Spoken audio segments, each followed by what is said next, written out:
Bonjour à tous et à toutes, je suis heureuse de vous retrouver aujourd'hui pour cette 8e vidéo sur Nice TV. Aujourd'hui, je souhaiterais vous parler d'un magicien. Quel est-il? Eh bien, j'ai découvert que, à côté d'Harry Potter, il y avait d'autres magiciens tout autour de nous. Le magicien de l'alcool. Ce magicien-là fait tout disparaître autour de lui.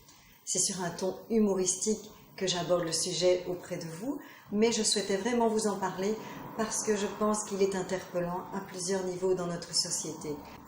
Oui, en effet, l'alcool est un puissant dissolvant. Il dissout tout autour de lui. C'est-à-dire, il dissout les familles, il dissout le travail, il dissout les amitiés, il dissout les finances, il dissout les cellules cérébrales, il dissout la santé bien évidemment en premier. L'alcool dissout tout à court et moyen long terme, ça c'est une évidence. Maintenant, c'est vrai que c'est une illusion de croire que pour festoyer, on a besoin d'alcool, parce que ça permet simplement aux plus émotifs d'entre nous de pouvoir gérer leurs émotions, parce que les émotions de trop grande joie ou les émotions de trop grande tristesse sont difficilement gérables pour certains, et donc c'est pour cela qu'ils vont justement se tourner vers l'alcool.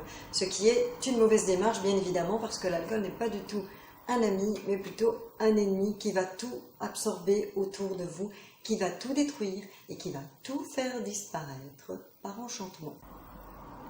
En ce qui me concerne, par exemple, moi je ne bois que de l'eau. Quand je sors et que je demande justement un verre d'eau, et bien souvent j'ai des complications, je dois moi-même aller me servir en cuisine pour pouvoir bénéficier d'un verre d'eau, parce que justement l'alcool est présent tout autour de nous.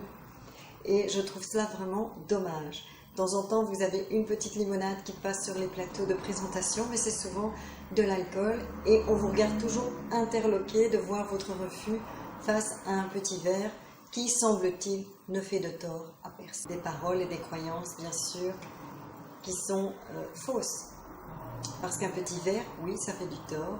Parce que, est-ce que je contrôle l'alcool? Non, pas du tout, c'est elle qui me contrôle. Et je voulais aussi vous dire que, dans le sens du maître et de l'esclave, eh bien, le maître, ce n'est pas nous vis-à-vis de l'alcool, c'est lui, et on s'en rend compte le jour où on en est dépendant. Et insidieusement, tout doucement, l'alcool prend sa place, que ce soit dans les festivités, dans les familles, pour pouvoir justement se rendre sociable, social, et vous inciter à toujours en consommer davantage. Combien de familles, combien de couples ont été détruits à cause de l'alcool? Regardez tout autour de vous. Il y a des gens qui n'ont jamais bu dans leur vie et qui pourtant ont trinqué bien sévèrement à cause de cette substance. Il faut vraiment en prendre conscience et se dire que, voilà, c'est un fléau. Bien sûr, si vous ne savez pas vous en sortir seul, eh bien, il y a des aides, des organismes qui sont là.